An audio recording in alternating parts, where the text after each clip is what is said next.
Lorsque vous achetez un nouveau Mac, un assistant d'installation vous aide à configurer vos connexions Internet, vos comptes mail et d'autres paramètres pour une utilisation immédiate de votre Mac. Si vous découvrez l'univers Mac, cette vidéo vous en donnera un bref aperçu.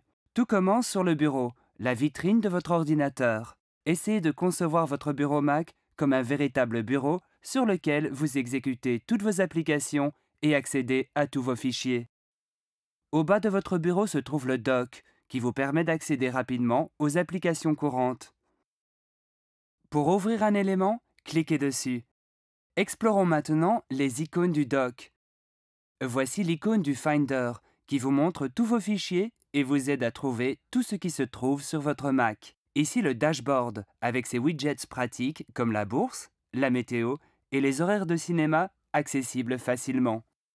Ensuite, Mail, le navigateur web Safari, iChat pour la messagerie instantanée et vidéo, le carnet d'adresses, iCal, aperçu pour voir vos fichiers JPEGs et PDF, iTunes, iPhoto, iMovie, Spaces pour organiser vos espaces de travail, Time Machine pour sauvegarder et retrouver vos fichiers, et les préférences système. À droite se trouve Stacks, piles. Une pile est un dossier d'éléments souvent utilisés. Votre Mac comprend deux piles prédéfinies, une pour les documents et une pour les téléchargements. Lorsque vous téléchargez un fichier sur Internet, comme un PDF, il se place directement dans la pile de téléchargement. Vous pouvez voir le contenu d'une pile en cliquant dessus. Cliquez ensuite sur l'élément à ouvrir. En haut de l'écran se trouve la barre de menu des applications que vous utilisez. Par exemple, cette barre de menu correspond à Mail.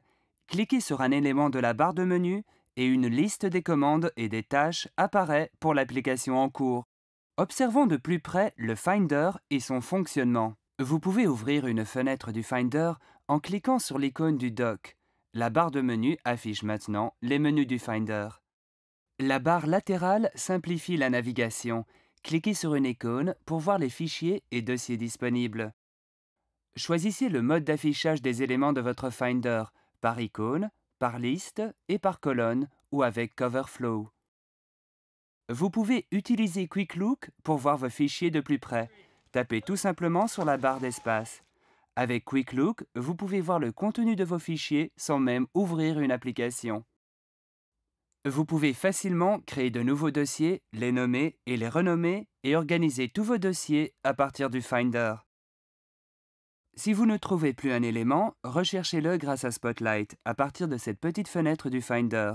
Spotlight vous montrera tous les fichiers correspondants, messages, rendez-vous iCal et pages web visitées récemment.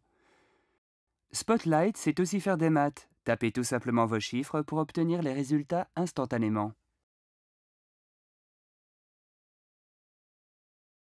Le Mac est conçu pour fonctionner avec votre matériel existant comme une imprimante, un appareil photo, un disque dur externe et bien sûr un iPod.